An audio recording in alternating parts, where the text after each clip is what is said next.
নবী হাদিস শরীফে ঘোষণা করেছেন قال رسول الله صلى الله عليه وسلم إن هذه القلوب تصدأ كما يصدأ الحديد إذا أصابه الماء قيل وما جلاؤها يا رسول الله قال كثرة ذكر الموت وتلاوة القرآن الله নবী বলেন উম্মত লোহার মধ্যে পানি লাগলে যেমন লোহাতে জং ধরে গুনাহের কারণে মুমিনের কলবেও তেমন ভাবে জং ধরে আল্লাহ নবীর সাহাবীরা বলেন ইয়া রাসূলুল্লাহ কলবের জং দূর করার কি ব্যবস্থা রাহমতের নবী বললেন দুইটা জিনিসের মাধ্যমে দূর হবে কাসরাতু যিকরিল মাউত কোন কিসের কথা স্মরণ করা বেশি বেশি পরিমাণে মরণের কথা স্মরণ করা বেশি পরিমাণে মরণের কথা স্মরণ করা দুই নাম্বার হলো আমার নবী বলেন তিলাওয়াতুল কোরআন বেশি বেশি পরিমাণে কোরআনের তিলাওয়াত করা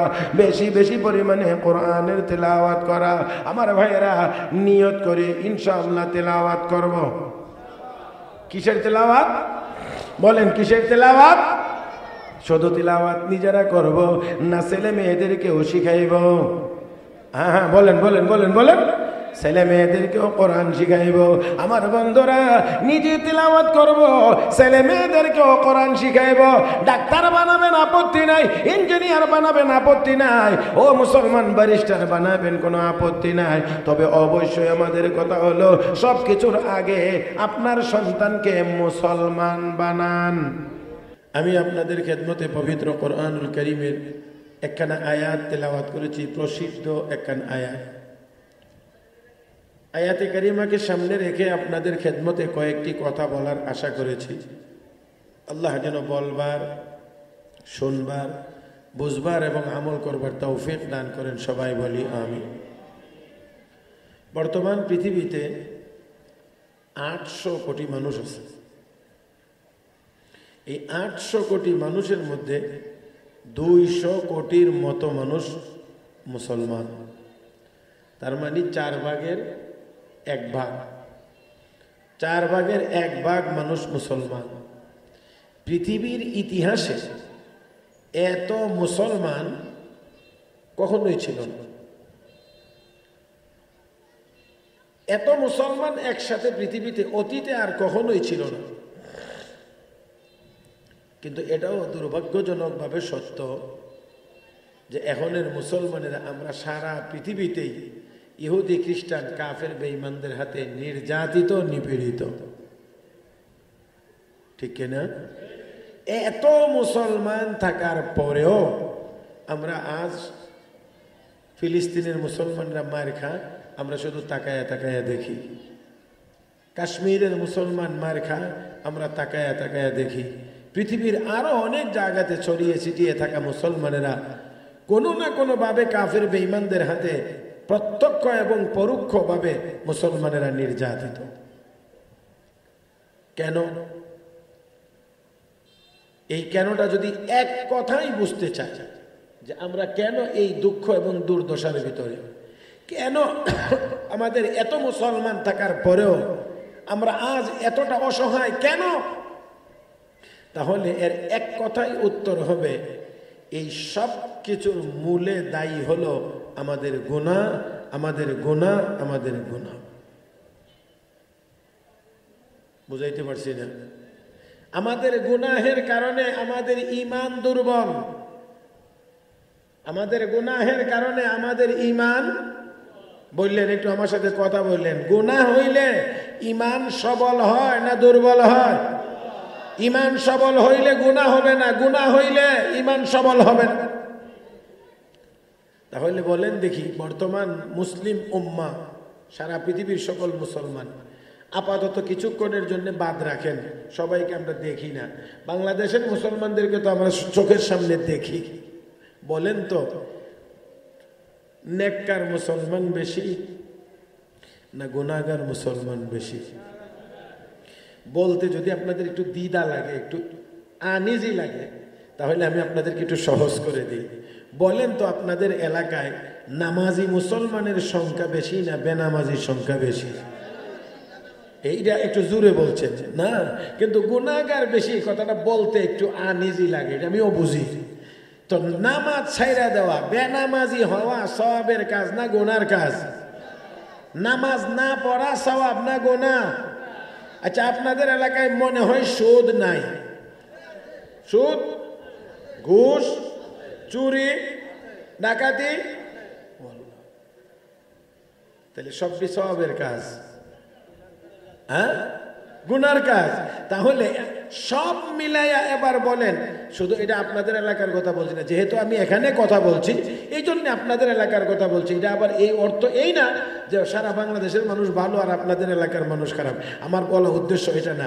সবাইকে নিয়ে আমি পুরা বাংলাদেশ নিয়েই বলছি আপাতত, যে আমরা বর্তমানে নেককার মানুষের তুলনায় গুনাহগার মানুষের পরিমাণ বেশি। আর একটু আওয়াজ করে বললে ভালো হয়। গুনাহগার নামাজির সংখ্যা কম, বেনামাজির সংখ্যা বেশি।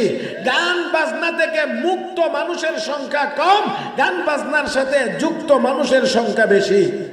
সুদের থেকে দূরে মানুষ কম, সুদের সাথে জুড়ে আছে বেশি মানুষ। তাহলে এখন সব মিলাইয়া বলেন, আমরা আসলে বেশিরভাগ মানুষ নেককার না বেশিরভাগ মানুষ গুনাহগার? তাহলে আমাদের ঈমান কোন না? আমাদের ঈমান। কিন্তু আল্লাহ বলেছেন কি, ওয়ালা তাহিনু ওয়ালা তাহজানু ওয়া আনতুমুল আ'লাউনা ইন কুনতুম মুমিনিন। তোমাদের কোনো ডর নাই, তোমাদের কোনো ভয় নাই যদি ঈমানদার হইতে পারো। আল্লাহু আকবার কোন। কি হইতে পারলে? কি হইতে পারলে? তাহলে আমরাও তো ঈমানদার।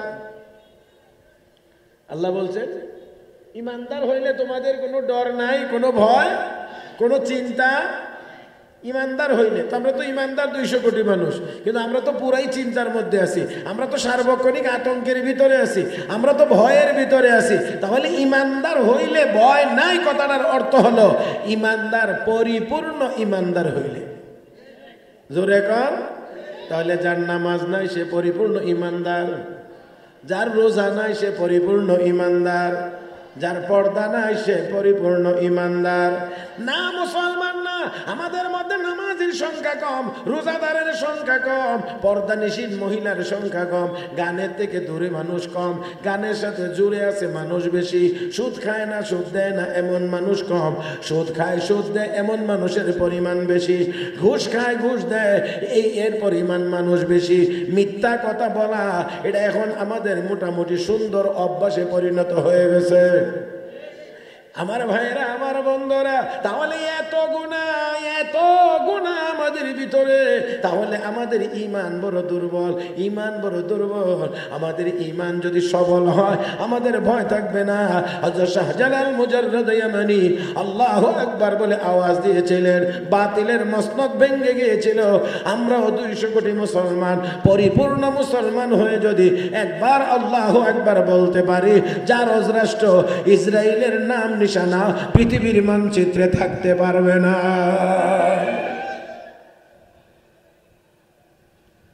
তাহলে আমাদের দুর্বলতাটা ঈমানের দুর্বলতা।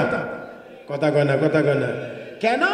কারণ আমাদের গুনাহ আছে, গুনাহ আছে। গুনার পরিমাণ যত বেশি, ঈমানের পরিমাণ তত দুর্বল বেশি।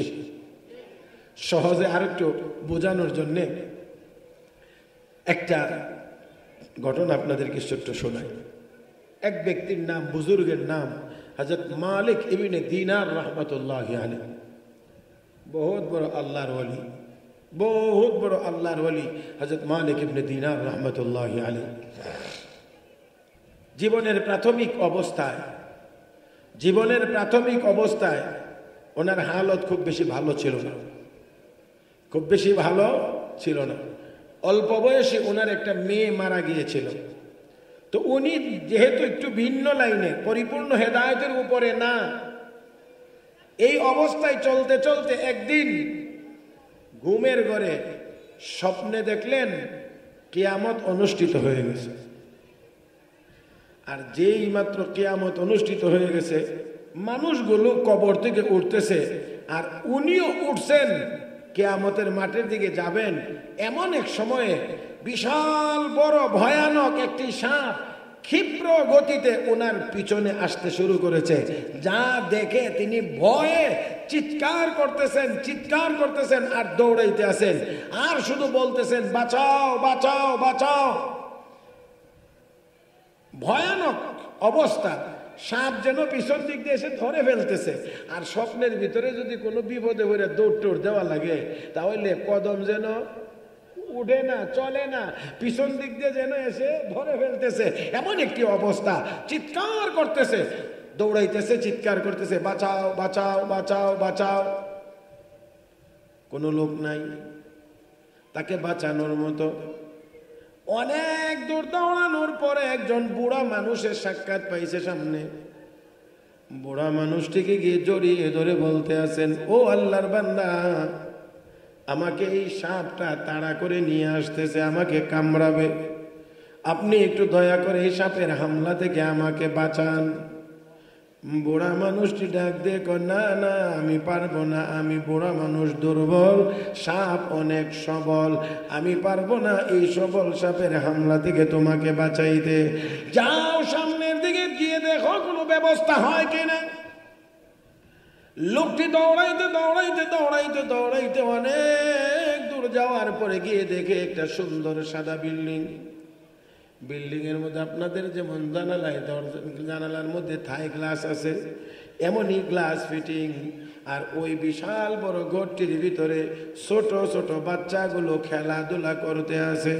চিৎকারের আওয়াজ শুনে ওনার যে মেয়েটা মারা গিয়েছিল, এই মেয়েটাও এখানে আছে।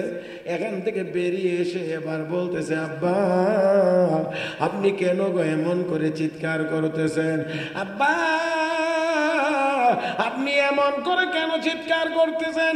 মা, বিশাল বড় সাপ আমাকে তাড়া করে নিয়ে আসতেছে, আমার উপরে হামলা করবে, এই ভয়ে আমি চিৎকার করতে আসি। মেয়ে ডাক দিয়ে কয়, আব্বা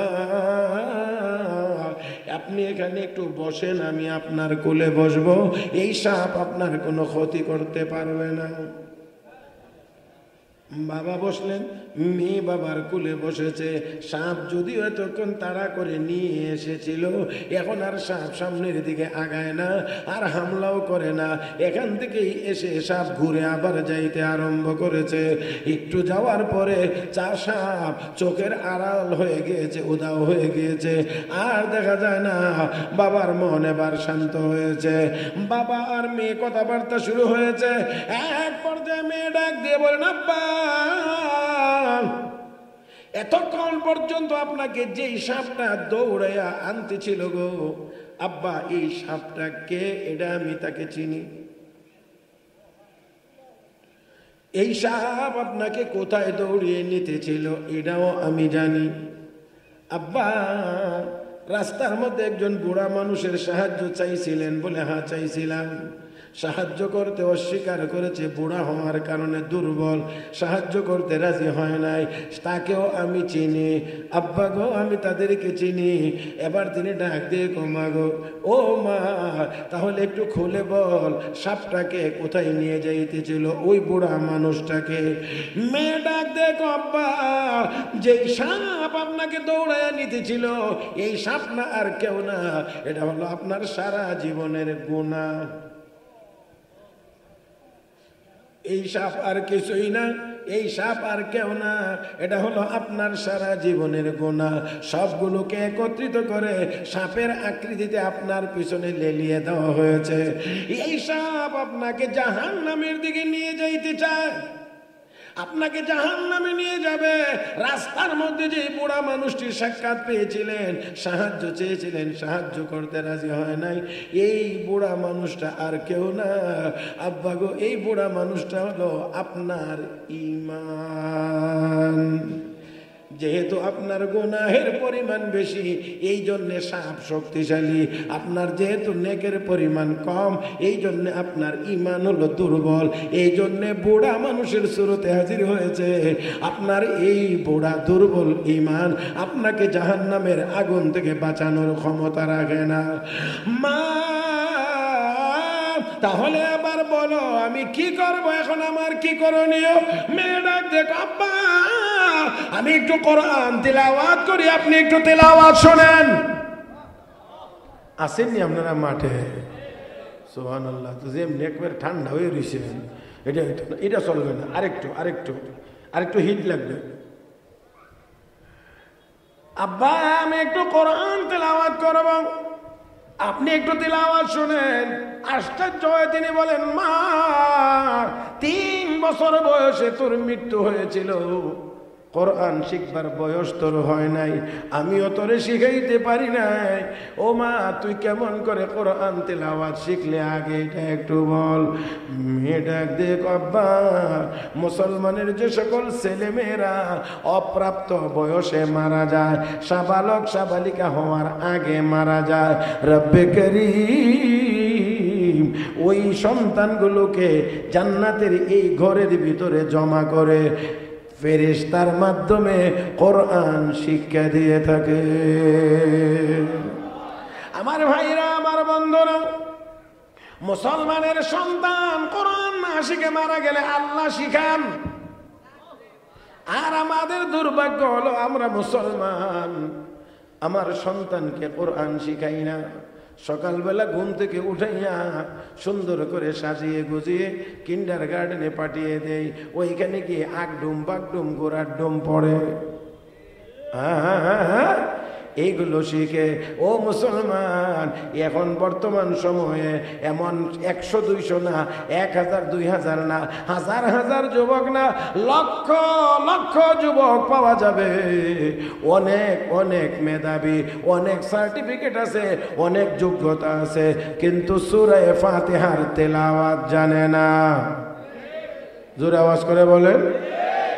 মুসলমান সূরা ফাতিহার তিলাওয়াত জানে না, এমন হাজার মুসলমান না, লক্ষ লক্ষ মুসলমান পাওয়া যাবে এমন সূরা ফাতিহা জানে না। এমনকি বিসমিল্লাহির রহমানির রহিম শুদ্ধ করে বলতে পারে না। আরো যদি জায়গায় যায় তাহলে দেখা যাবে লা ইলাহা ইল্লাল্লাহ মুহাম্মাদুর রাসূলুল্লাহ, এই ঈমানের কালেমাও শুদ্ধ করে বলতে পারে না। আমার ভাইরা, আমার বন্ধুরা, এই জন্য আমাদের ঈমান বড় দুর্বল। আমাদের ঈমান দুর্বল কেন কেন কেন? আমাদের গুনাহের পরিমাণ এখনো কি বলতে অসুবিধা লাগে নাকি? আমাদের গুনাহের পরিমাণ বেশি। এই জন্যে ওই বুড়া বুড়া বুড়া আমার ভাইরা, এই বুড়া মানুষ দিয়ে যুদ্ধ হয় না। কথা কয় না রে?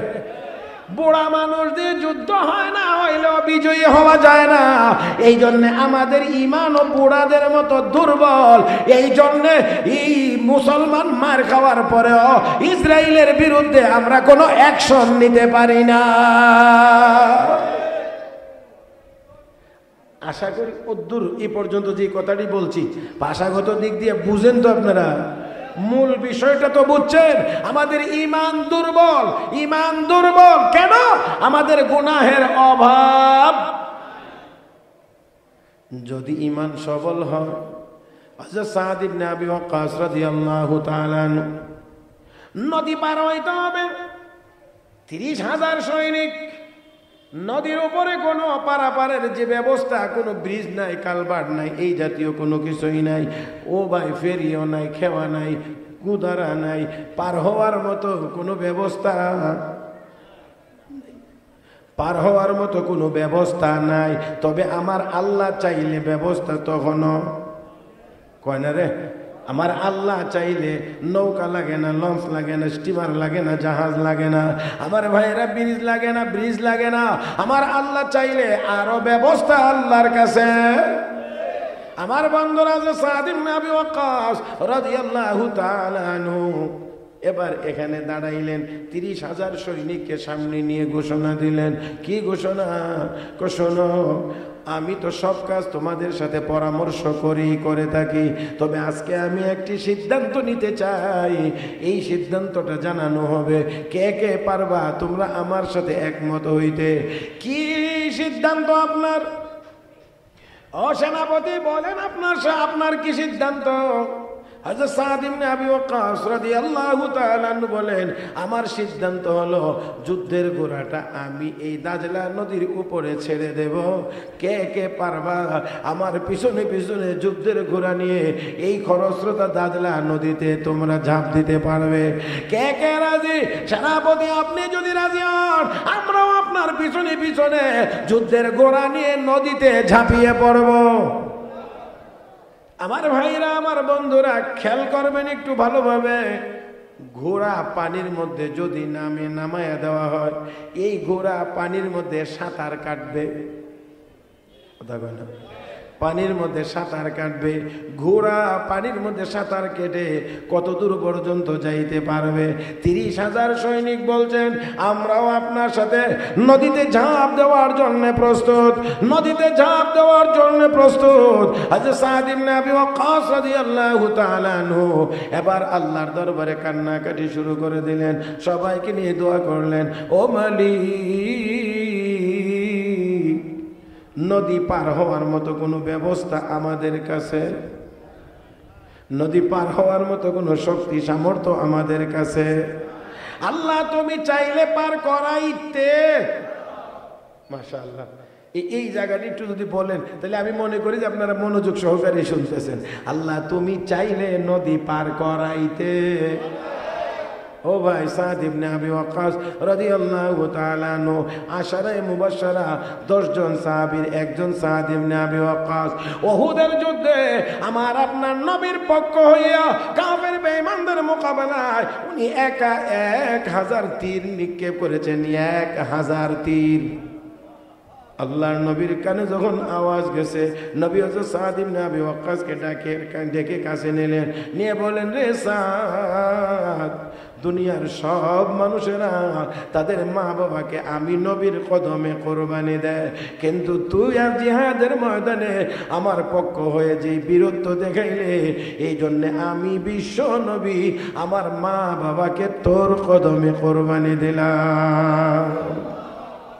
হে মুসলমান, সে সাদ ইবনে আবি ওয়াক্কাস রাদিয়াল্লাহু তাআলা আনহু দোয়া করতে লাগলেন, আল্লাহর দরবারে কান্দেন, চোখের পানি ছেড়ে আওয়াজ করে বলেন, মুসলমান সাহায্য কে করবেন আমাদেরকে? ইয়া আইয়ুহাল্লাযীনা আমানু ইসতাঈনু বিস-সাবরি ওয়াস-সালাহ ইন্নাল্লাহা মা'আস-সাবিরিন।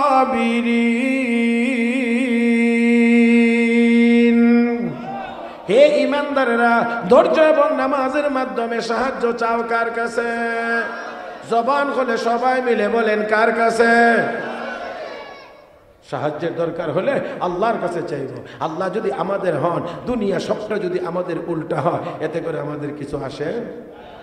সারি দুনিয়া হো মুখালিফ কুছ নেহি নুকসান হ্যায়, सारी दुनिया मुखालिफ कुछ नहीं नुकसान है, गम नहीं है डर नहीं है जब खुदा रहमान है, डर नहीं है गम नहीं है जब खुदा रहमान है।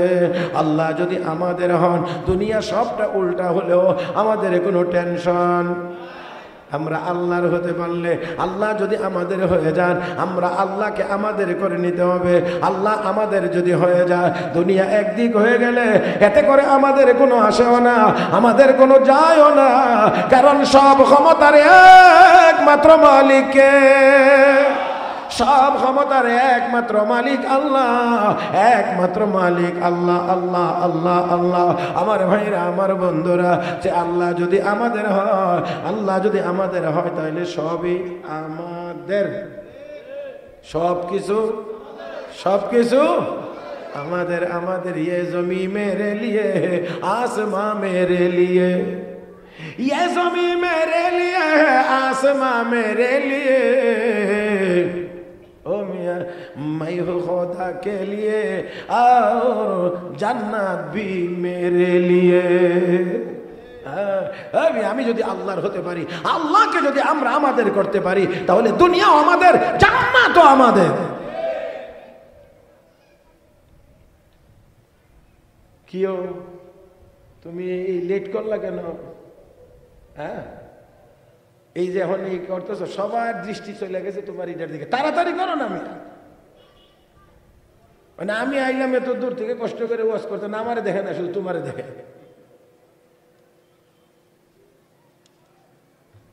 কি আপনার এইদিকে কিছু দেখার আছে? তাহলে সময় দিয়ে লাই দেখালেন একবারে।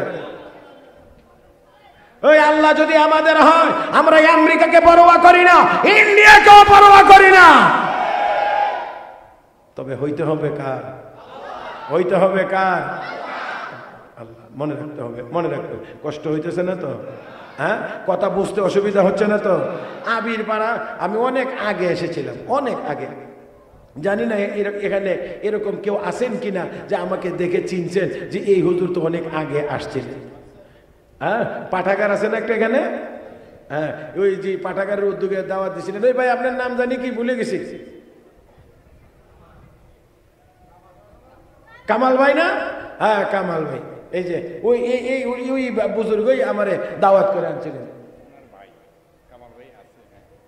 আচ্ছা যাক, জি আলহামদুলিল্লাহ। তো অনেক দিন পরে আবার গত বছর জানি আশেপাশে কোথায় জানি একবার আমি সাবার আসছিলাম না। আচ্ছা যাক, আমি সাবার আসছিলাম। আর আবির পাড়া আবার আজকে আসা হলো আলহামদুলিল্লাহ। অনেকদিন পরে, অনেকদিন পরে মহব্বত কমে গেছিল আর কি, জন্য দাওয়াত চাওয়াত দেয় নাই। অনেকদিন পরে আবার একটু আপনাদের খেদমতে আসার সুযোগ হয়েছে। তো সুযোগ যখন হয়েছে আর এসেই যখন বললাম, তো এত তাড়াতাড়ি আর ছেড়ে দিয়ে লাভ নাই, একটু লম্বাই হোক। সবাই বলেন নাই, সবাই বলেন না, একটু লম্বাই হোক। আল্লাহ তুমি তৌফিক দান করো। আর জোরে ও মুসলমান। হযরত সাদ ইবনে আবি ওয়াক্কাস রাদিয়াল্লাহু তাআলা আনহু দোয়া করলেন কার কাছে? কার কাছে? সাহায্য কে করবেন? আল্লাহ। আল্লাহ, সেই আল্লাহ কি তার সকল ক্ষমতা সহ এখনো আছেন না নাই? মাশাআল্লাহ, সেই আল্লাহ সব ক্ষমতা সহ এখনো দোয়া করলেন আল্লাহ পার হওয়ার কোনো ব্যবস্থা, আমাদের পার হওয়ার কোনো ক্ষমতাও নাই। তবে মালিক তুমি চাইলে পারো। আল্লাহ রাব্বুল আলামিনের পক্ষ থেকে ইলহাম হয়েছে, টেনশনের কোনো কারণ নাই, যুদ্ধের ঘোড়া নিয়ে নেমে যাও। ও মুসলমান, সেনাপতি আগে, সৈনিকরা পিছনে, যুদ্ধের ঘোড়া নিয়ে রাতের অন্ধকারে দাজলা নদীতে যখন ছেড়ে দিয়েছে, সাহাবায়ে কেরাম বলেন আমরা অনুভব করতে লাগলাম আমাদের এই ঘোড়াগুলো পানিতে সাঁতার কাটে না, আমাদের ঘোড়াগুলো যেন ওই শক্ত পাকা রাস্তা তার উপর দিয়ে দৌড়াইতে আসে। আমার ভাইরা, আমার বন্ধুরা, আমার আল্লাহ চাইলে অসম্ভব না সম্ভব। আপনারা জানেননি টাইটানিক নামে একটা জাহাজ ধ্বংস হয়ে গিয়েছিল? হ্যাঁ হ্যাঁ, টাইটানিক। এই টাইটানিক খুব সম্ভবত 1892, হ্যাঁ 90-এর দশকে আর কি। এই 1892 সনে এই টাইটানিক বানাইছিল। বানানোর পরে বিজ্ঞানীরা ঘোষণা দিছিল পৃথিবী ধ্বংস হয়ে গেলেও আমাদের টাইটানিক ধ্বংস হবে। পৃথিবীর তখন পর্যন্ত সবচেয়ে বড় জাহাজ, ইংল্যান্ড থেকে রওনা করে আমেরিকার নিউ ইয়র্ক যাবে প্রথম যাত্রা, আটলান্টিক পাড়ি দিতে হবে। মার্কিন জাহাজ তখনও আশেপাশে অবস্থান করছিল। ওই জাহাজ থেকে টাইটানিককে রেডিও বার্তা পাঠানো হয়েছিল, তোমরা যেই পথে আসতেছো এই পথে সমুদ্রের মাঝখানে আইসবার্গ আছে, আইসবার্গ বরফখণ্ড, বরফ, বড় বড় বরফের চাকা আছে। এটা আপনারা ওই যে ফ্যাক্টরিতে বানায় এটা না, বিশাল কিলোমিটারের পর কিলোমিটার জুড়ে শুধু বরফ আর বরফ। এখন এই রেডিও বার্তা রিসিভ করার যে ব্যক্তি দায়িত্বশীল ছিল, প্রথম একবার রিসিভ করছে, বলছে এই রাস্তায় আইসবার্গ আছে। বিরক্ত হয়ে আসে, এই কথাকে কোনো পাত্তা না দিয়ে রিসিভার রেখে দিছে। কি কয় কি না, আমাদের এই বিশাল জাহাজ এটার আবার কি হইব, কি আর আইসবার্গের কথা কয়। আবার একই বার্তা এবার বিরক্ত হইয়া আর রিসিভার জায়গাতে রাখছে না, আলাদা জায়গায় রাখছে, যাতে করে পরবর্তীতে আর কিরিং কিরিং শব্দ যেন না করে। কথা বুঝেন নাই? এত বিশাল বড় জাহাজ চলতেছে চলতেছে চলতে চলতে হঠাৎ ক্যাপ্টেন সাহেব তাকায় দেখে সামনের সেই সতর্ক করা সেই বিশাল আইসবার্গ সামনে, আর এই মুহূর্তে জাহাজকে আর কন্ট্রোল করার ব্যবস্থা ছিল না। এমনকি কিং কর্তব্য বিমূঢ় হয়ে যেই দিকে মোড় নিলে এড়ানো যাইতো সেই দিকেও তার মোড় নেওয়া হয় না, হয়ে গেছে তার বিপরীত দিক, একেবারে সোজা গিয়ে আইসবার্গের মধ্যে ধাক্কা, দুই টুকরা হয়ে পানির নিচে এই যে ডুবলো, আজও পর্যন্ত একটা নাট বল্টুও বিজ্ঞানীরা উদ্ধার করতে পারে নাই। ও ভাই, তাহলে আমার বলার কথা ছিল, এত বড় জাহাজ আইসবার্গে ধাক্কা খেয়ে, তাহলে যেই আল্লাহ এত বড় জাহাজকে একটু বরফ খণ্ডের মধ্যে ধাক্কা লাগায়া ডুবাইয়া দিতে পারেন, সেই আল্লাহ চাইলে নবীর সাহাবী হযরত সাদ ইবনে আবি ওয়াক্কাসের নেতৃত্বে আল্লাহর রাস্তায় জিহাদকারী মুজাহিদিনদের দলের ঘোড়াটাকে দৌড়ানোর জন্য আল্লাহ কি ওই সময়ে ওই দাজলার বুকে কি এই আইসবার্গের ব্যবস্থা করে দিতে পারেন কি পারেন না? আমার বন্ধুরা, সাহাবায়ে কেরাম এই ঘোড়া দৌড়িয়ে নদী পার, ওই পারে লক্ষ লক্ষ সৈন্যের সমাবেশ ছিল। যখন দেখছে মুসলমানেরা যুদ্ধের ঘোড়া পানির উপর দিয়ে দৌড়াইয়া আসতেছে, এমনি একজন আরেকজন রেখো, তাড়াতাড়ি ভাগ, তাড়াতাড়ি ভাগ, পলায়ন কর, দৌড় দে, জান বাঁচা। এটি কোনো মানুষ না, ওই তো কোনো দেব দানব হবে, জলে বসবাসকারী কোনো দানব হবে, দৈত্য হবে, এদের মোকাবেলা করা সম্ভব না। মুসলমান নদী পার হইতে হইতে রব্বে করিম তাদের গলায় বিজয়ের মালা পরাইয়া দিয়েছে। আল্লাহ যে বলছেন ওয়ালা তাহিনু ওয়ালা তাহজানু ওয়া আনতুমুল আ'লাউনা ইন কুনতুম মুমিনিন।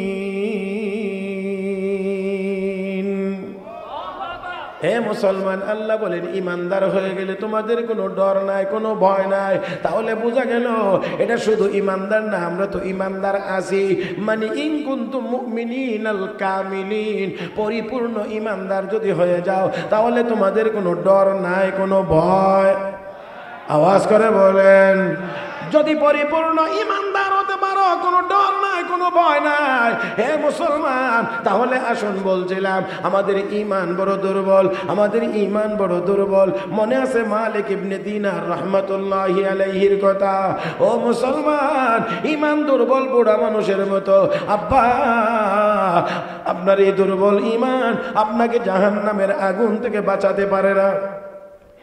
মা তেলাওয়াত কর, মেয়ে তেলাওয়াত করেছে, মেয়ে কোরআন শিখেছে, আল্লাহর ব্যবস্থাপনায় কোরআন শেখানো হয়েছে, মেয়ে তেলাওয়াত করে আলাম ইয়ানি লিল্লাযীনা আমানু আন তাখশা কুলুবুহুম লিযিকরিল্লাহ। হে ঈমানদার, আর কতদিন চুরি করবা, আর কতদিন ডাকাতি করবা, আর কতদিন বেনামাজি বেরোজাদার হয়ে থাকবা, আর কতদিন গুনার কাজে লিপ্ত থাকবা, আর কতদিন তুমি ইয়াবা ফেন্সিডিল নিয়ে দৌড়াদৌড়ি করবা, আর কতদিন দুতারা তিনতারা বাজায় গান গাইবা। আল্লাহর আযাবের কথা স্মরণ করে, আল্লাহর আযাবের কথা স্মরণ করে কান্নার সময় কি এখনো আসে নাই? মনটা নরম করার সময় কি এখনো হয় নাই? ঘুমের ভিতরে জবাব দিচ্ছেন বালা ইয়া রাব্বি কাদ আন, বালা ইয়া রাব্বি কাদ আন। প্রভু গো, হ্যাঁ সময় এসেছে, হ্যাঁ সময় এসেছে, হ্যাঁ সময় এসেছে। এই কথা বলতে বলতে ঘুমটা ভেঙে গিয়েছে, থরথর থরথর করে শরীরটা কাঁপছে। হায় হায়, কি দেখলাম? আমাকে জাহান্নামে নিয়ে যাওয়া হচ্ছে, আমাকে জাহান্নামে নিয়ে যাওয়া হচ্ছে। আমার দুর্বল, আমার ঈমান আমাকে বাঁচাইতে পারে না জাহান্নামের আগুন থেকে।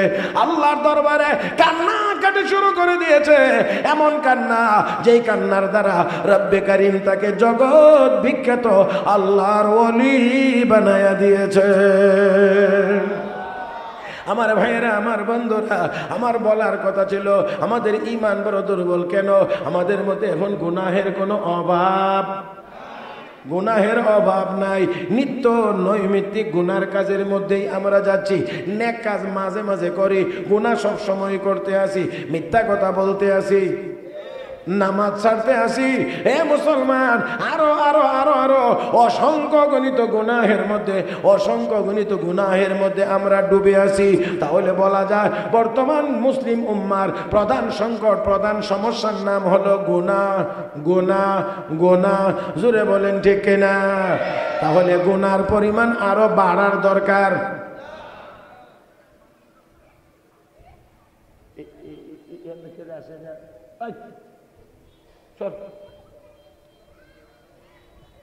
আল্লাহ পরিবেশ ঠিক কইরা আপনারা মনোযোগী রাখিয়া ওয়াজ করা কঠিন। দয়া করে এইদিক ওদিক তাকায় না, একটু আমার দিকে তাকায় দেন। সময় তো ঘড়ির কাটা, তো এটা আমার আগে থাকে সব সময়, এটা আমি ওভারটেক করতে পারি না। তো কাজেই সময় কিন্তু চলে যাচ্ছে, এই জন্যে আমি সর্বোচ্চ কাজে লাগাইতে চাই সময়টা। দয়া করে আপনারা আমার দিকে তাকিয়ে থাকবেন। আল্লাহ সবাইকে তৌফিক দান করো। আল্লাহ তুমি সবাইকে তৌফিক দান করো। আল্লাহ যে কথাগুলো বললে, যে কথাগুলো শুনলে আমাদের ঈমান আমলের উন্নতি হবে, এমন কথাগুলো বলবার এবং শুনবার তৌফিক দান করো। বলছিলাম গুনার কাজ কি তাহলে আরো বাড়ানো দরকার? কয় না, কি করার দরকার? কমানো দরকার। তার মানে কিছু করবেন না, গুনার কাজ ছেড়ে দেওয়া দরকার। ভাই গুনার কাজ ছেড়ে দেওয়া দরকার। নিয়ত করি ইনশাআল্লাহ ছেড়ে দেব।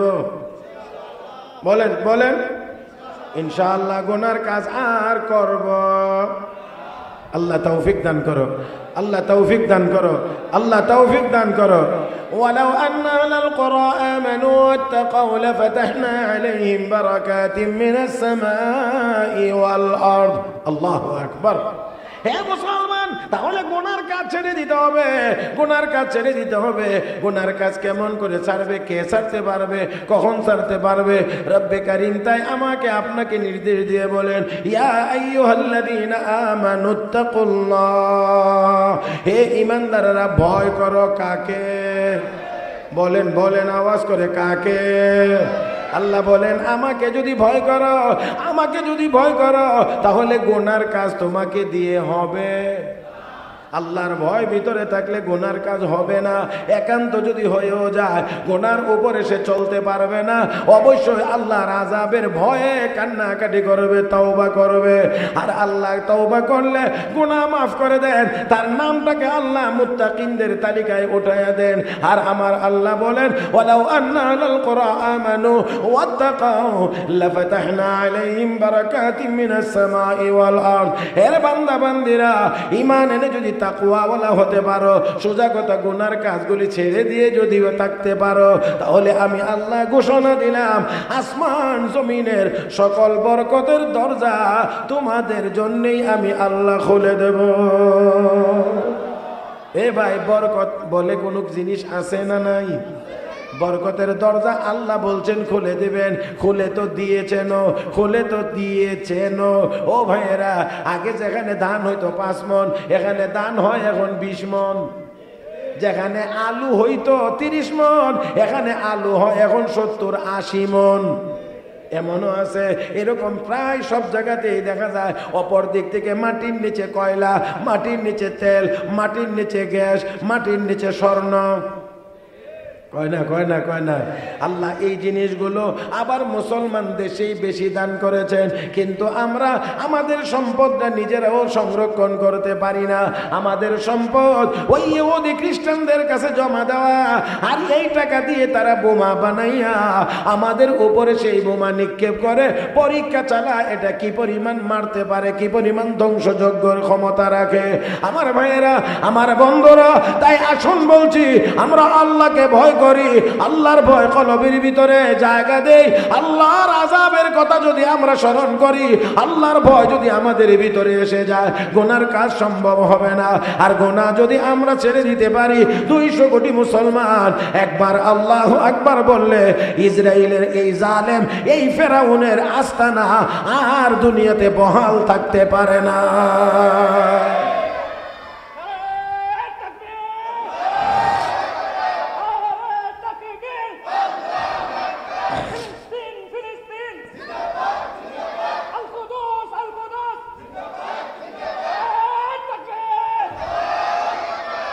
অনেকেই বলেন নাই আল্লাহু আকবার বললে মনে হয় কষ্ট হয়, হ্যাঁ, গুনাহ হয় কিছুটা, শরীর মনে হয় একটু খারাপ হয়।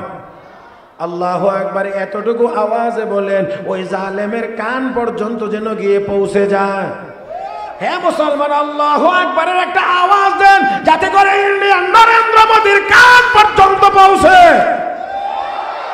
পারবেন ইনশাআল্লাহ, পারবেন, পারবেন। কে কে পারবেন হাত তোলেন, কে কে পারবেন হাত তোলেন, এবার বলেন দেখে।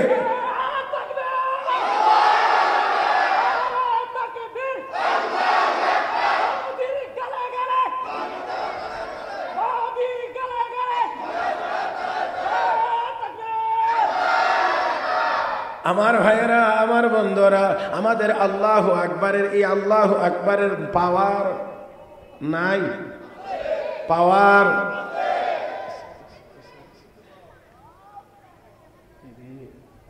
আল্লাহর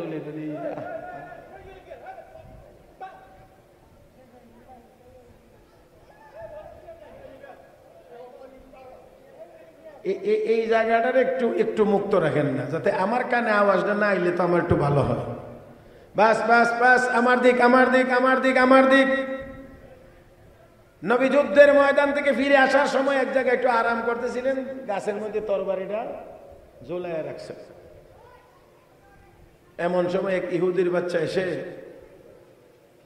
এই তরবারিটা নামায়া আল্লাহ রসুলকে ঘুম থেকে জাগায় মাইয়াম নাউকা মিন্নি, আমার এই হামলা থেকে তোরে কে বাঁচাবে? নাউজুবিল্লাহ বলবেন না, নবীকে বলতে আছেন কে বাঁচাবে, কে বাঁচাবে? তিনবার জিজ্ঞেস করছে। আল্লাহ রসুল তিনবার দৃঢ়তার সাথে জবাব দিয়েছেন আল্লাহ। বলেন আওয়াজ করে আল্লাহ। আমাদেরকে কে বাঁচাবেন? আল্লাহ আল্লাহ আল্লাহ। বলেন না আল্লাহ আল্লাহ আল্লাহ আল্লাহ আল্লাহ আল্লাহ আল্লাহ আল্লাহ আল্লাহ আল্লাহ আল্লাহ। লা ইলাহা ইল্লাল্লাহ মুহাম্মাদুর রাসূলুল্লাহ। আমার নবী বলছেন আল্লাহ আমাকে বাঁচাবেন আমার আল্লাহ। আমার নবীর জবানে যখন আল্লাহ শব্দটা উচ্চারিত হয়েছে, এমন জোরে ধাক্কা মারছে ইহুদির শরীরে, কন্যা কন্যা কম্পন শুরু হয়ে গেছে। এভাবে যদি কাঁপে কোনো জিনিস ধরা থাকে, এভাবে কাঁপলে ধরে রাখা যায়? পড়ে গেছে তরবারি। আমার নবী এবার উঠাইলেন। ও মুসলমান, নবী তো এখানে তার হাতে কোনো আঘাতও করেন নাই, আমার নবী তো তাকে ধমকও দেন নাই, আমার নবী তো কোনো গোলা বারুদ ব্যবহার করেন নাই, শুধু বলছেন তোর হাত থেকে আমাকে বাঁচাবেন আমার আল্লাহ। শুধুমাত্র আল্লাহ শব্দটা উচ্চারিত হয়েছে, এতে করেই তার শরীরের মধ্যে কম্পন আরম্ভ হয়ে গেছে। ও মুসলমান, দুনিয়ার এই কারণে কাফের বেঈমানেরা, শয়তানের দলেরা, শয়তানের অনুসারীরা আজানের শব্দটাকে পছন্দ করে না। বুঝেন নাই? কারণ কি ধাক্কা মারে, কারণ এটার মোকাবেলা করার মতো কোন যন্ত্র তাদের কাছে। বিজ্ঞান ওই জিনিসের মোকাবেলা করতে পারে যেই জিনিস দেখা যায়। এই জন্যে সব সামরিক শক্তিতে যারা উন্নত, তারা সবাই চায় এমন বিমান তৈরি করতে যেই বিমান কোনো রাডারে ধরা না পড়ে। প্রতিপক্ষের রাডারে যেন আমার তৈরি বিমানটা ধরা না পড়ে, যদি ধরা পড়ে গুলি করে ফেলাই দিবে। এই জন্য আকাশে লুকায়া থাকতে চায়, এমন বিমান তৈরি করছে যেই বিমান কোনো রাডারে ধরা পড়ে না। কথা বুঝেন নাই? এখন তো দুনিয়া হইলো খালি অস্ত্রের প্রতিযোগিতা, অস্ত্রের প্রতিযোগিতা। একবার রাশিয়া এক বোম বানাইছে, বোম বানায় বোমার পরীক্ষা চালাইছে, চালায়া ঘোষণা দিছে মাদার অফ অল বোমস, এটা হলো সকল বোমার মা। বুঝছেন না? এই বোমার পরীক্ষা চালায়া ঘোষণা দিছে এই বোমাটা হলো মাদার অফ অল বোম, সকল বোমার জননী মা। আমেরিকার মাথা খারাপ হয়ে গেছে। কয়দিন পরে হেরা আর একটা পরীক্ষা চালাইয়া কয় আমাদের এই বোমা হলো ফাদার অফ অল বোমস, এটা হলো আমাদের বোমাটা হইলো সব বোমার বাবা। প্রতিযোগিতা তো এখন এটা। আর আমার নবী দুনিয়াতে আগমন করেছিলেন অস্ত্রের প্রতিযোগিতা নিয়ে নয়, আখলাকের প্রতিযোগিতা নিয়ে, চরিত্রের প্রতিযোগিতা নিয়ে নবী দুনিয়াতে এসেছিলেন। কাকে কত ভালো মানুষ বানানো যায়, কে কত ভালো হইতে পারে, এই ছিল প্রতিযোগিতা। আর এখনের প্রতিযোগিতা হলো অস্ত্র বানাও, কে কত মারণাস্ত্র বানাইতে পারো, যারটা দিয়ে বেশি মারতে পারবা হে ওই ক্ষমতাবান। এই হলো অবস্থা। বেশ কম অদ্দূরই কোরআন মানুষের চরিত্র ঠিক করে, কোরআন মানুষের চরিত্র ঠিক করে। আর বিজ্ঞানের হাজারো থিওরি আছে, হাজারো আবিষ্কার আছে যেগুলোর দ্বারা মানুষের চরিত্র নষ্ট হইতে আসে। অস্বীকার করার কোনো ব্যবস্থা, কোনো সুযোগ নাই। বিজ্ঞানের হাজারো আবিষ্কার, যে আবিষ্কারের দ্বারা গোটা মানব জাতির চরিত্র নষ্ট হয়ে যাচ্ছে। বিশ্বাস হয় না? আমার ভাইরা, যাই হোক, আমি অনেক দূর চলে গেছি, অনেক দূর। বিশ্বনবী রাহমাতুল্লিল আলামিন নবী মুহাম্মদুর রাসূলুল্লাহ সাল্লাল্লাহু আলাইহি ওয়াসাল্লাম শুধুমাত্র বলছেন আল্লাহ। অ্যাকশন আছে তাহলে বোঝা যায় নাকি? এটার মধ্যে অ্যাকশন আছে আছে আছে। আমার ভাইরা, ফখরে বাঙ্গাল হযরত মাওলানা তাজুল ইসলাম রাহমাতুল্লাহি আলাইহি নাম হয়তো আপনারা শুনে থাকবেন। এই আল্লাহর ওলি রেলগাড়িতে উঠছেন, যে কম্পার্টমেন্টে উঠছেন উঠে দেখে এখানে শুধু পাঞ্জাবি, পাঞ্জাবি গায়ে দেওয়ার পাঞ্জাবি না মিয়া, পাকিস্তান আমলের পাকিস্তান সেনাবাহিনী। এখন তিনি ভাবলেন যে একটু এরা তো ভিন্ন মেজাজের, তো আমি একটু আলাদা থাকি, দূরে থাকি।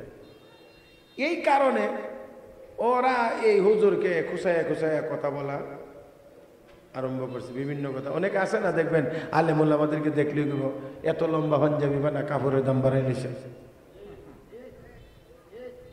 এরকম কিছু কথা বলার লোক আছে না। তো এই জাতীয় অনেক কথাবার্তা বলতে ফখরে বাঙ্গাল যে এত বড় আলেম, এত বড় ব্যক্তি, এটা তো তারা হয়তো টের পাইছে না। এখন বলতে একটা পর্যায়ে যখন গিয়ে একেবারে চূড়ান্ত পর্বে চলে গেছে, তখন ফখরে বাঙ্গাল রহমতুল্লাহ আলাই তাদের এবার চিন্তা করলেন যে একটু জবাব দেওয়া দরকার। আর জবাব দিতে গিয়েই প্রথমে এই বুড়া আঙ্গুলটা দেখাইছে। বুড়া আঙ্গুল এটা যদিও হাতের আঙ্গুল, কোনো ক্ষেত্রে এটা আবার খুব মারাত্মক বাংলাদেশি পরিভাষা। জানি না আপনাদের এইদিকে নোয়াখালীর দিকে কি, এটা সাংঘাতিক মারাত্মক। যার কারণে অনেকে কয় এর সাথে কোনো আপোষ নাই, কি হয়েছে, হে আমার বুড়া আঙ্গুল দেখাইছে। তো বুড়া আঙ্গুল তো আঙ্গুল অসুবিধা কি, এটা হাতের একটা অংশ, এটা দেখাইলে তোমার তো রাগ উঠে গেলে তাহলে বোঝা গেল এটা মারাত্মক কোনো কিছুর সিগন্যাল দেয়। কথা কন না? হ্যাঁ, কিন্তু অন্যান্য দেশে, পৃথিবীর অন্যান্য দেশে এটা দেখাইলে মানে গুড, ভালো। যেমন আরব দেশে, সৌদি আরবে এটা দেখাইলে বুঝবেন যে মিয়া মানে 100। তো যাক, এখন যে মাত্র বুড়া আঙ্গুল দেখাইছে এদের মেজাজ গরম। ফখরে বাঙ্গালকে জিজ্ঞেস করে আপনি এটা কি করলেন? উনি কই তোমরা এতক্ষণ যা কিছু বলছো এটার জবাব দিছি। কি দিছে? এরা কথা কইছে, জবাব দিলে কথা দিয়া হবে। এটা কি আঙ্গুল? এটা দেখায় বলে জবাব দিছে। হুজুর কেমনে একটু বুঝাইয়া বলেন। দেখো এই 5টা আঙ্গুল মিলে হইল এদের একটা সমাজ, নাকি? একটা হাতের মধ্যে আঙ্গুল কয়টা? 5টা মিলেই তো আঙ্গুলের সমাজ, তাই না? কিন্তু এই 5টার মধ্যে বুড়াটা দেখেন একটু দূরে, বাকি 4টা খুব কাছাকাছি, মিলে মিশে থাকে। এটারে মিলাইতে গেলেও বেশি মিলে না, কেমন যেন একটু বাঁকা হয়ে থাকে, তাই না? থাকেও একটু দূরে। ফখরে বাঙ্গাল এই 5 আঙ্গুলের মধ্যে বুড়াটা যদিও একটু দূরে থাকে, কিন্তু তারপরও এই বুড়াটা হলো এই 4 আঙ্গুলের লিডার, নেতা ইডারে ছাড়া এই 4টা বেশি চলতে পারে না। আল্লাহ বুঝে আইছে না? আমাদের এদিকে ধান হয়, ধানের প্রথম পর্বটা কি? একবারে জ্বালা, এই জ্বালা ক্ষেতের থেকে উঠাইয়া নিয়ে তারপরে কি করা লাগে? রোয়া লাগে, রোয়া নাকি? এটা কোন রোয়া? এবার জ্বালা নিয়ে খেতে গেছেন রুইতে, বুড়া আঙ্গুলটা ছাড়া একটু রোয়া শুরু করেন তো, কাজ হইতো না? আচ্ছা মাশাআল্লাহ, কাজ হইতো না। এটা দিয়ে এই বুড়া মিয়ার কাম। বাড়ি থেকে আলু সিদ্ধ করে মরিচ পেঁয়াজ কাইটা দিয়া ছেলে দিয়ে বানাই দিছে, তোর বাপেরে কইস ভর্তা বানায় খেয়ে নিত। বাড়িতে পারছি না, ঝামেলা আছে। এখন ক্ষেতের থেকে উঠে এবার ভর্তা বানাই থেকে আলু চুলাইতে হইব। এটারে বুড়া মিয়ারে সারা একটু চুলান তো লাগবে।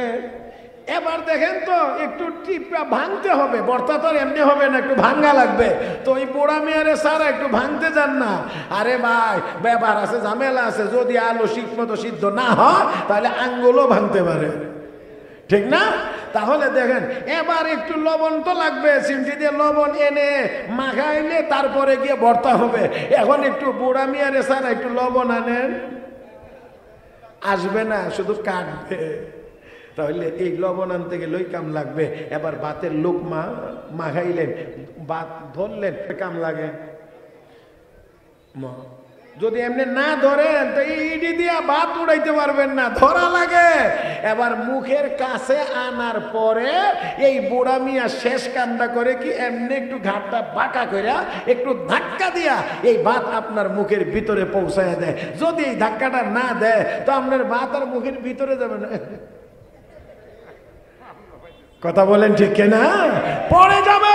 তাহলে ফখরে বাঙ্গাল বলেন এই 5 আঙ্গুল মিলে যেই সমাজ, বুড়া আঙ্গুল একটু দূরে থাকার পরেও যেমন 4 আঙ্গুল বুড়া আঙ্গুল ছাড়া চলে না, এটা হলো লিডার। হক্কানি উলামায়ে কেরাম নিজেদের ঈমান আমল বাঁচানোর জন্য সমাজ থেকে অনেক সময় একটু দূরত্ব বজায় রাখে। কারণ গান বাজনা, টেলিভিশন, তারপরে সুদ ঘুষ সহ অনেক কিছু সমাজে চালু থাকার কারণে আলেম উলামারা একটু দূরত্ব বজায় রাখে গুনাহ থেকে বাঁচার জন্য। কিন্তু মনে রাখতে হবে ওই বুড়া আঙ্গুল দূরে থাকার পরেও যেমন লিডার, হক্কানি উলামায়ে কেরাম দূরে থাকার পরেও মুসলিম সমাজের লিডার, নেতা। ওই বুড়া আঙ্গুল ছাড়া যেমন 4 আঙ্গুল চলতে পারে না, হক্কানি আলেম উলামা ছাড়া মুসলিম সমাজও চলতে পারে না। আলেম উলামা ছাড়া মুসলমান চলতে, এই জন্য দুনিয়ার ইহুদি খ্রিস্টানেরা ষড়যন্ত্র করে, চায় যে সাধারণ ইমানদারদেরকে আলেম ওলামার কাছ থেকে কেমনে দূরে সরানো যায়। এই ফাঁক করতে পারলে, দূরত্ব সৃষ্টি করতে পারলে ইসলামের ক্ষতি বেশি করা সম্ভব হবে।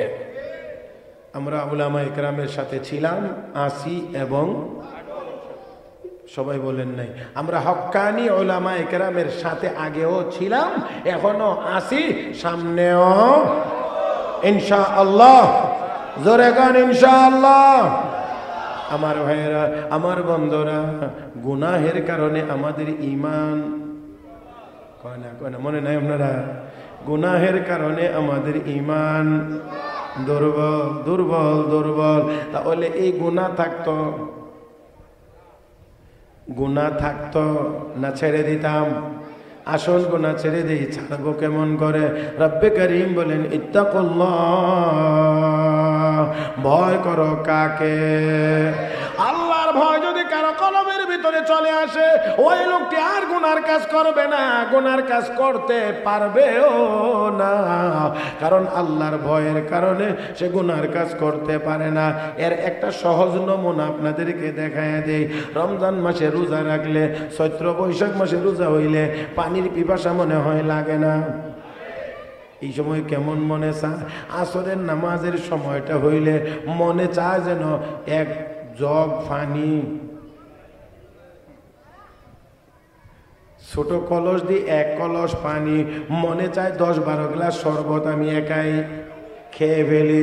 আমার ভাইয়েরা, আমার বন্ধুরা, খেয়াল করে দেখেন, লক্ষ্য করে দেখেন, পানির চরম পিপাসা লাগে ওই মুহূর্তে, দেখলেই মনে চায় এখন যদি 4-5 গ্লাস পানি পান করতে পারতাম কতই না ভালো লাগতো।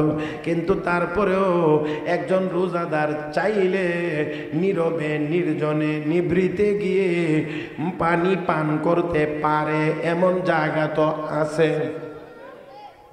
দুনিয়ার কেউ দেখবে না, আমি দেখবো না, আপনি দেখবেন না, কেউ দেখবে না, আমার ভাইয়েরা কেউ দেখবে না, কেউ জানবে না। কিন্তু একজন রোজাদার এমন নীরব জায়গাতে গিয়েও কেন পানি পান করে না? কয় না রে, কয় না, কেন পান করে না? কারণ হলো আল্লাহ আমাকে নির্জনে দেখেন। ওই যে দেখার ভয়, আল্লাহ আমাকে দেখে, এই জন্যে পানি পান করে না। তাই আল্লাহ বলেন, ইয়া আইয়ুহাল্লাযীনা আমানুত্তাকুল্লাহ, ঈমানদারেরা ভয় করো একমাত্র কাকে? হে মুসলমান, ঈমানদার যদি আল্লাহকে পরিপূর্ণ ভয় করে, ওই লোকটি গুনার কাজ করতে পারবে না। যেখানেই গুনার কাজ করতে যাবে সেখানেই মনে হবে আমার আল্লাহ দেখতেছে, আমার আল্লাহ দেখতেছেন। ও ভাইয়েরা, সাথে এখানে এই কথাটাও মনে রাখতে হবে, আল্লাহকে ভয় করেন, আল্লাহকে ভয় করেন, আল্লাহর ভয় ভিতরে ঢোকান। এটা বলা যায়, এটা শোনা যায়, কিন্তু এটা বাস্তবায়ন করাটা একটু কঠিন। এমনিতেই হয় না। ও ভাইয়েরা, ডাক্তার সাহেব প্রেসক্রিপশন লিখে দেয়, অনেক প্রেসক্রিপশন আছে, এই প্রেসক্রিপশনের ভিতরে মাঝে মাঝে এমন কিছু ইনজেকশন থাকে, এটা চাইলেও সাধারণ ওই লোকেরা যারা দেয়, সাধারণ অনেক মানুষই ছোটোখাটো ডাক্তারে ওই ইনজেকশন দিতে পারে। এমনও আছে আবার ওই বড় ডাক্তারের শরণাপন্ন হওয়া লাগে। আমার বন্ধুরা, আমরা যত বলি আল্লাহকে ভয় করেন, আল্লাহকে ভয় করেন, আসুন আমরা আল্লাহকে ভয় করি। আল্লাহর ভয় ভিতরে স্থাপিত এমনিতেই হয় না, কোন আল্লাহওয়ালার কাছে যাইতে হয়।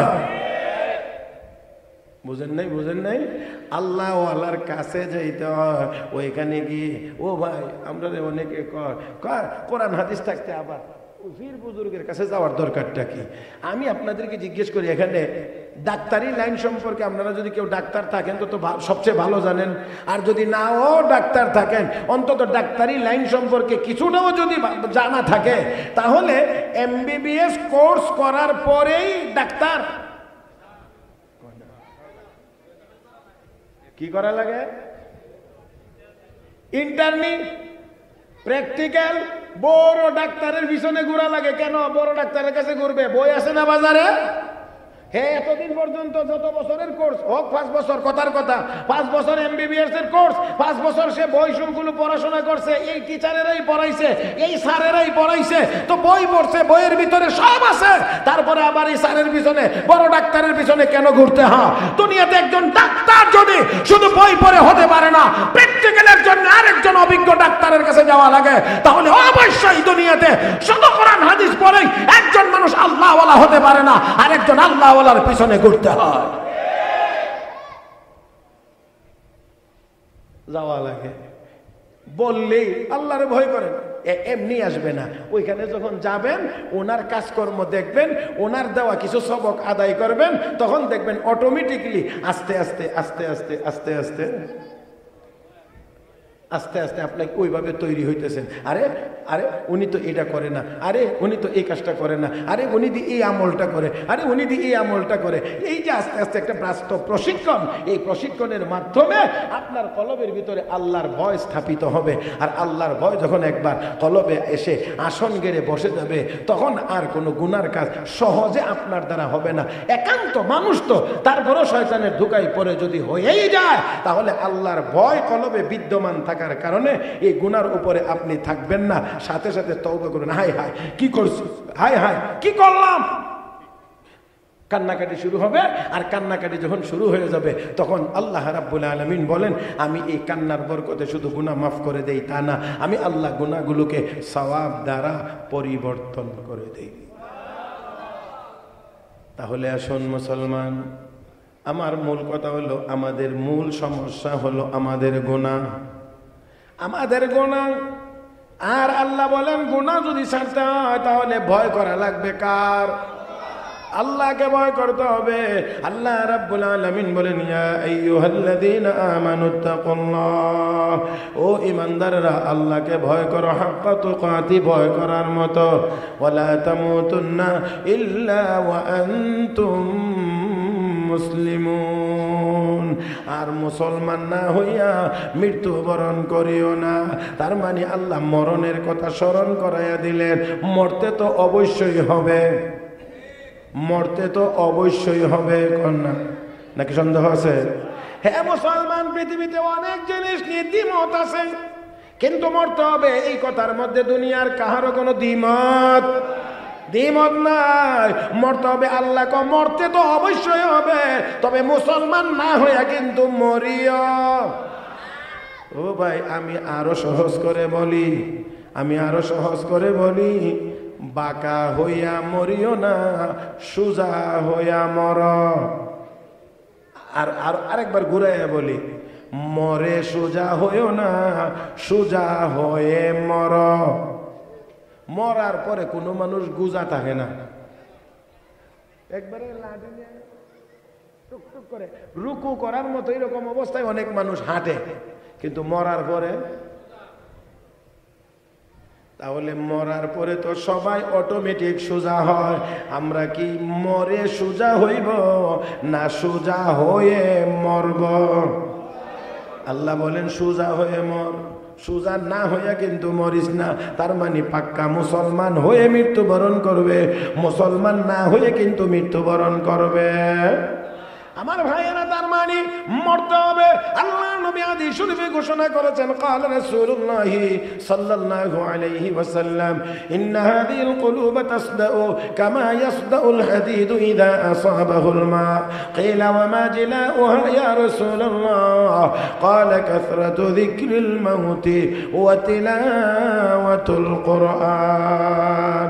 আল্লাহ নবী বলেন, উম্মত, লোহার মধ্যে পানি লাগলে যেমন লোহাতে জং ধরে, গুনাহের কারণে মুমিনের কলবেও তেমন ভাবে জং ধরে। আল্লাহ নবীর সাহাবীরা বলেন, ইয়া রাসূলুল্লাহ, কলবের জং দূর করার কি ব্যবস্থা? রাহমতের নবী বললেন, দুইটা জিনিসের মাধ্যমে দূর হবে। কাসরাতু যিকরিল মাউত, কোন কিসের কথা স্মরণ করা? বেশি বেশি পরিমাণে মরণের কথা স্মরণ করা, বেশি পরিমাণে মরণের কথা স্মরণ করা। 2 নম্বর হলো, আমার নবী বলেন, তিলাওয়াতুল কোরআন, বেশি বেশি পরিমাণে কোরআনের তিলাওয়াত করা, বেশি বেশি পরিমাণে কোরআনের তিলাওয়াত করা। আমার ভাইয়েরা, নিয়ত করে ইনশাআল্লাহ তিলাওয়াত করব। কিসের তিলাওয়াত বলেন? কিসের তিলাওয়াত? শুধু তিলাওয়াত নিজেরা করব না ছেলে মেয়েদেরকেও শিখাইব? হ্যাঁ, বলেন বলেন বলেন বলেন। ছেলে মেয়েদেরকেও কোরআন শিখাইব। আমার বন্ধুরা, নিজে তিলাওয়াত করব, ছেলে মেয়েদেরকেও কোরআন শিখাইব। ডাক্তার বানাবেন আপত্তি নাই, ইঞ্জিনিয়ার বানাবেন আপত্তি নাই, ও মুসলমান ব্যারিস্টার বানাবেন কোনো আপত্তি নাই। তবে অবশ্যই আমাদের কথা হলো, সব কিছুর আগে আপনার সন্তানকে মুসলমান বানান। সব কিছুর আগে মুসলমান। আর মুসলমান হবে কেমন করে? মুসলমানের সন্তান যখন একটা দুইটা কথা বলতে পারবে, তখন সর্বপ্রথম তাকে শিক্ষা দেন লা ইলাহা ইল্লাল্লাহ মুহাম্মাদুর রাসূলুল্লাহ। আনুষ্ঠানিকভাবে যখন পড়বার মতো সময় হবে, মুসলমানের সন্তানের জীবনের প্রথম শিক্ষা হবে আল কোরআন। প্রথম শিক্ষা হবে কোরআন। কোরআনের আগে মুসলমানের সন্তানের আর কোনো কিছু শিক্ষা হতে পারে না।